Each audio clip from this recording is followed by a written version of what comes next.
Hey guys, and welcome back to another unboxing vlog. So for today's video, mag-unbox tayo ng Lilios Dreamland Protector. So guys, ito na lang yung kulang namin dito sa astronaut na version ni Lilios. So meron siyang tatlong klase. Meron tayong yellow, meron tayong pink. So ito na guys, yung white. Pinaka-iniintay natin. Siyempre, hindi makukumpleto yung ating collection pag hindi kompleto yung tatlong kulay. So ito na. Ano yan? Guys, don't talk Google what he is like a skewer in his head and then there's a sound.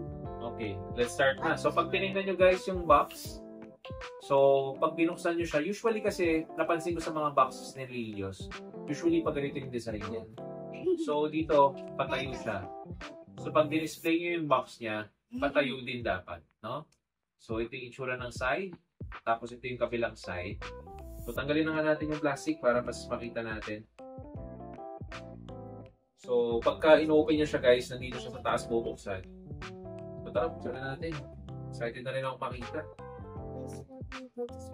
At kompleto na. Kompleto na ang tatlo. Tapos biglang maglalabas si Lilios ng isa ulit na kulay. May lalabas siyang bago dyan. Yeah. Kompleto na.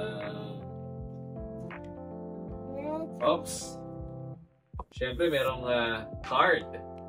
So, yan. Ito yung itsura ng card sa harap, guys. Hindi yung At ito yung itsura ng... Ayan. So, nakalagay dito, Lilios ng name, company Silent Creek Flight Club, destination Sleepless Dreamland, slogan I want to protect dreams from being polluted. What does it mean? I don't know. You don't know. If you learn how to read, you will know. I don't know what it means. So ito na. Teka lang, may nakadikit ba?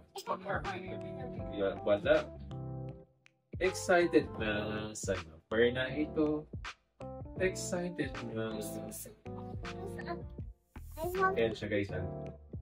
Someone has living like that. Yeah. Hallelujah. So, ganun pa rin. Yan yung itsura niya sa harap. Para talaga siyang astronaut dito. Yeah, look at the back, guys. Just look like Space Willy. Magaan lang siya pag hinawakan nyo. Tapos yung color ng hair niya dito, aesthetically pleasing kasi color brown. Tapos white yung combination. So pag maganda-ganda yung display mo ng mga white and brown, bagay na bagay ito. Tapos syempre, may nakalagay na letter D dito. Tapos, check na natin yung number. 64/200 guys. Ganyan lang siya kakonti. Dahil konti lang rin yung release, konti lang rin yung mga nagko-collect. Hindi ganun karami nagko-collect sa Lilios, pero na-appreciate talaga namin yung itsura niya. Dahil maganda siya para sa atin. So hindi siya common. Tapos, syempre cute si Lilios. Ayan. So, pakita natin mamaya or sa susunod na unboxing natin yung tatlo para ma-compare nyo yung mga itsura nila. Okay? So, eto na. Color pink yung shoes. So, wala nang iba eh. Kasi halos, kung nagsusubaybay kayo sa amin, halos alam nyo na yung itsura ng mga Lilios namin na kinokollect, guys. So, ito yung itsura nila pagka nagsama-sama na silang tatlo. So, ito yung recent nating nakuha, yung color white and brown. And guys, yung back, the same creature. Yeah.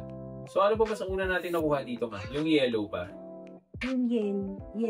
Yung yellow. So, ito yung pinakauna namin nakuha, guys. Pero sabay-sabay silang nirelease, ha? Ito rin yung pinakamahal.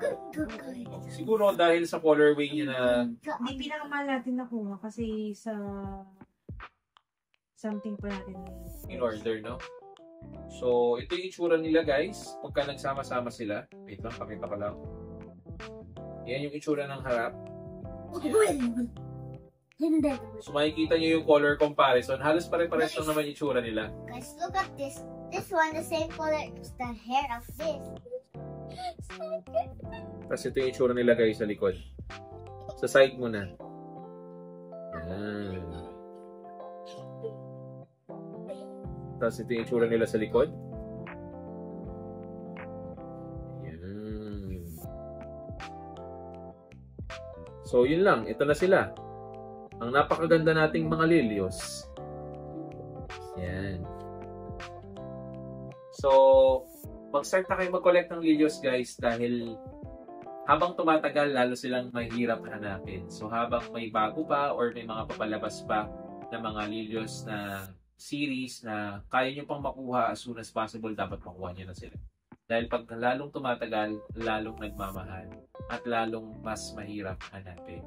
So, yun lang yung tips and tricks sa pag-collect ng lilios, guys. So, kung nagustuhan nyo, guys, ang ating unboxing video, ay hindi naman, review video na itong tatlo, ay huwag nyo kalimutan mag-like, subscribe, at mag-share ng ating YouTube channel. So, mag-collect na kayo ng lilios, guys. Bye-bye! Yun. Luca family.